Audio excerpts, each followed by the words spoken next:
और मेरा निवेदन सभी मेरी जीजियों से, मेरे जीजाओं से, मेरी बेटियों से, बेटाओं से, मेरी माताओं से, श्रावण के महीने के जितने सोमवार रहें, प्रत्येक सोमवार को शंकर जी का अगर मंदिर जा सको तो ठीक है, ना जा सको तो शिखर का दर्शन, और वो भी ना कर सको तो अपने घर में जो शिवलिंग है उस पर 3 बार, 3 छोटा सा लोटा ले लो, बड़ा लोटा ले लो, कैसा भी 3 बार शिव जी का नाम लेकर 3 बार जल को अवश्य चढ़ाओ। जितने सोमवार पड़े श्रावण के महीने में आप 3 बार, भले 1 लोटा जल है उसी को रोक रोक कर 3 बार चढ़ाओ, और 3 बार चढ़ाओ। जैसे शिव मंदिर में 3 ताली का नियम है, सावन महीने में 3 लोटा भात, 2 लोटा जल पर रुककर 3 बार अगर जल चढ़ाया जाता है तो ब्रह्मा, विष्णु और महेश उस जल को स्वीकार कर कर तेरे घर का भंडार भर दे।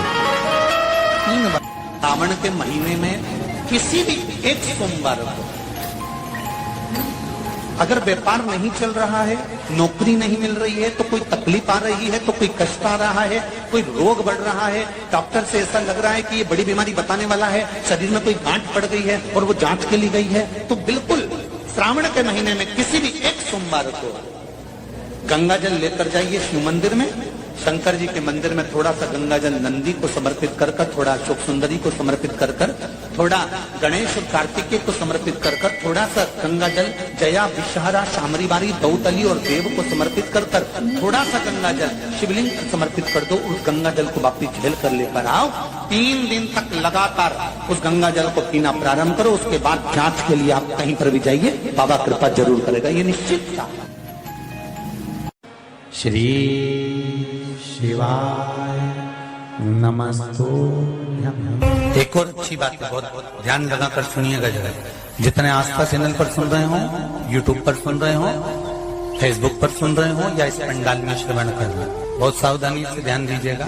कभी श्रावण महीने में अगर आप शंकर जी के मंदिर में जाएं और शिव मंदिर किसी वृक्ष के नीचे हो, बट वृक्ष के नीचे हो, चाहे पीपल के वृक्ष के नीचे हो, चाहे वो आंवले के वृक्ष के नीचे हो, चाहे वो बेलपत्री के वृक्ष के नीचे हो, चाहे वो शमी के वृक्ष के नीचे हो, चाहे जिस वृक्ष, कोई भी वृक्ष के नीचे अगर कोई शिवालय है, शंकर जी का कोई मंदिर या शंकर जी का कोई शिवलिंग रखा होगा, तो एक दुर्वा किसी भी श्रावण महीने में तुम जब भी किसी शिवालय में जाएं, जिस वृक्ष के नीचे शिवलिंग हो, उस शिवलिंग पर ये शिवलिंग रखा हुआ है, ये जलाधारी है। जलाधारी पर जहाँ शिवलिंग रखा हुआ है वहाँ कटी भाग माता पार्वती जी का हस्तकमल, उसके ऊपर रखा हुआ है शिवलिंग, सामने अशोक सुंदरी और भगवान शंकर के दोनों पुत्र गणेश कार्तिकेय, ऊपर से जल गिरता है जया, विषहरा, शामरीबारी, दौतली, देव, ये भगवान शंकर की 5 बेटियां। तो जो कटी भाग, इस कटी भाग पर अगर मात्र एक दुर्वा समर्पित कर कर, जिसकी किडनी या लीवर डैमेज हो रहा हो, काम नहीं कर रहा हो, या किडनी लीवर में कोई तकलीफ हो रही हो, या डायलिसिस चल रहा हो, तो मात्र एक दुर्वा उस कटी भाग पर श्रावण महीने में समर्पित कर कर, उस दुर्वा के 7 टुकड़े कर कर 7 दिन प्रतिदिन सुबह के समय पर उसको चबाकर खा लेने पर या निगल जाने पर धीरे धीरे डायलिसिस बंद होने लगता है और किडनी लीवर अपना काम करना प्रारंभ कर देते हैं। एक दुर्वा, कितनी दुर्वा? एक दुर्वा, मात्र एक दुर्वा।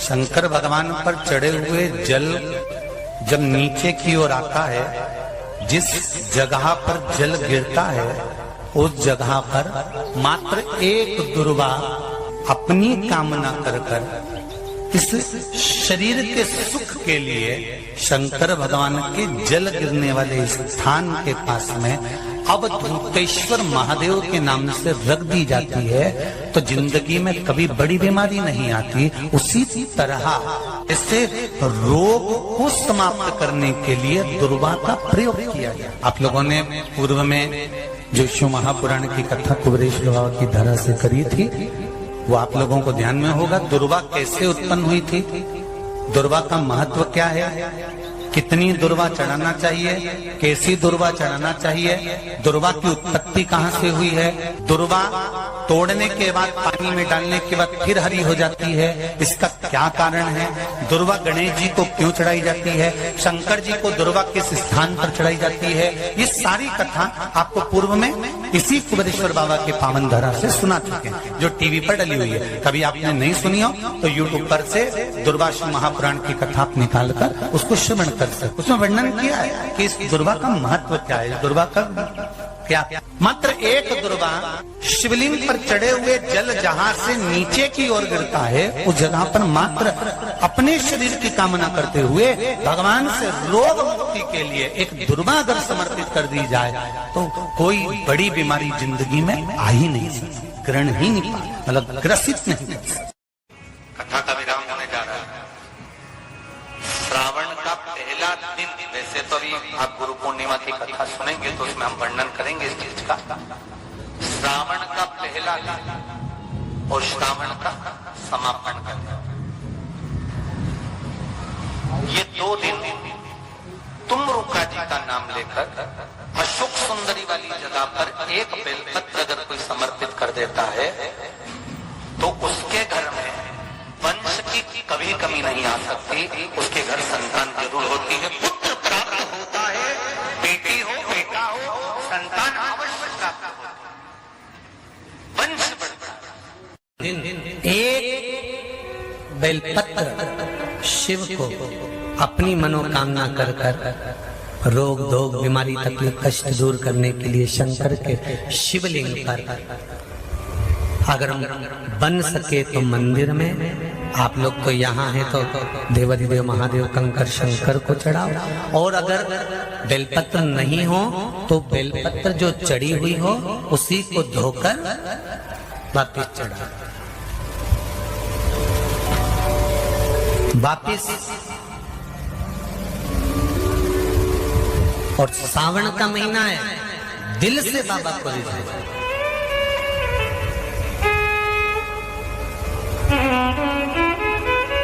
हम धर्म करने के चक्कर में, परमात्मा के भजन के चक्कर में किसी का अपमान ना करें। इसका जो माताएं श्रावण के सोमवार का व्रत करती हैं वो पशुपति व्रत मत करना, जो श्रावण के सोमवार का व्रत नहीं करती हैं वो पशुपति व्रत कर सकती हैं, उनको पशुपति व्रत करने का मना नहीं। पर यदि श्रावण का व्रत आप पहले से करते आ रहे हो, श्रावण महीने का व्रत करते आ रहे हो, या श्रावण के महीने में तुम सोमवार करते आ रहे हो, तो फिर पशुपति व्रत ना करते हुए इसको 1 महीना, भले 2 हुए हो 3 हुए हो 4 हुए हो, रोक दो। फिर अगला जब श्रावण पूर्ण हो जाए फिर जो सोमवार आए फिर चालू कर दो। पर अगर श्रावण का व्रत करते हो तो, और अगर श्रावण का व्रत नहीं करते हो तो पशुपति व्रत चालू है, मना नहीं। श्रावण के महीने में जल चढ़ाने के पात्र 2 कर लो। कितने पात्र कर लो? जम के बोलो जरा। 2 पात्र कर लो, भले 2 हाथ में लेकर मत जाओ, एक के ऊपर एक कलश लेकर जाओ। उसका कारण क्या है? शंकर भगवान ने मां पार्वती के सम्मुख में गंगा का आवाहन करा था, तो गंगा जी ने आकर पूछा था, स्वामी जब पार्वती आपके नजदीक में विराजमान है तो मुझे बुलाने का कारण क्या है? भगवान शंकर कहते हैं, श्रावण का महीना प्रारंभ हो रहा है, जब मेरे ऊपर सृष्टि का भार आएगा तो मुझे गंगा और पार्वती दोनों की जरूरत पड़ेगी। जब घर में विवाह आता है, शादी आती है, कोई फंक्शन आता है, कोई मेहमान आते हैं, तो थोड़ी ड्यूटी बढ़ जाती है। रोज 8 बजे उठते हो, पर शादी रहती है तो कितनी बजे उठना पड़ता है? सुबह 6 बजे 7 बजे। यहाँ पर भी आप रोज अपने घर पर उठते होगे 8 बजे तक 7 बजे तक, पर यहाँ तो तुम जब सो रहे होगे तो सवेरे कब हो जाती है और रात कब हो जाती है तुम्हें नहीं मालूम पड़ता होगा कि कब रात हो गई कब सुबह हो गई। लोग ढोलक पीते पीते पीते पीते 11, 12, 1 और तुम्हारी लग गई झपकी और बज गई 3:30। सब लग गए लाइन में नहाने और तुम भी भगी जल्दी से नहाने। अब नहाने भी कहाँ जाएं, तो माता इतनी चतुर, उन्होंने का बरसती हो रही है जल की। भगवान भी सोच समझ के पानी गिराता था। 3 बजे से गिराना चालू करता था 6 बजे तक। उस बीच में भगवान को भी मालूम है मिश्रा जी कहाँ से नल लाएगा, इसलिए उन्होंने चारों तरफ से पानी गिराया और तो नहाना के अंदर। बोलो सही है कि गलत है?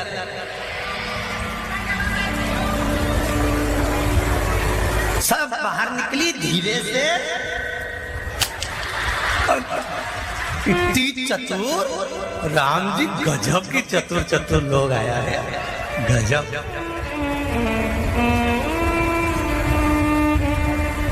पर एक बात कहूंगा, दिल लेकर आए हो, मेरा महादेव भी तुमको दिल से लुटाएगा, ये पक्का है। 5 पुष्प और 5 लोटा जल। सोमवार के दिन शिव जी के मंदिर में प्रातः के समय पर बाबा को 1 बेलपत्र, 1 दुर्बा, 1 पुष्प, 1 लोटा जल समर्पित कर थोड़ी देर रोककर श्री शिवाय नमस्तुभ्यम या पंचाक्षर मंत्र ओम नमः शिवाय स्मरण कर महामृत्युंजय मंत्र का स्मरण कर फिर बेलपत्र, फिर दुर्बा, फिर पुष्प, फिर जल। ऐसा 5 पंच बेलपत्र, पंच दुर्बा, पंच पुष्प, पंच पात्र जल तुमरुका जी का नाम लेकर समर्पित कर उस जल का आचमन करिए। 5 सोमवार या 7 सोमवार करिए, बाबा गर्भ अवश्य ठहराएगा और संतान अवश्य हो। तुमरुका जी के नाम का स्मरण ही जीव का आनंद दे जाता है। बोल तुमरुकेश्वर महादेव की। श्रावण के महीने में 3 जगह पर बेलपत्र, एक अशोक सुंदरी वाली जगह पर जिसकी डंडी का मुख जहां से पानी बहता है वहां रहे, बहुत ध्यान से सुनना।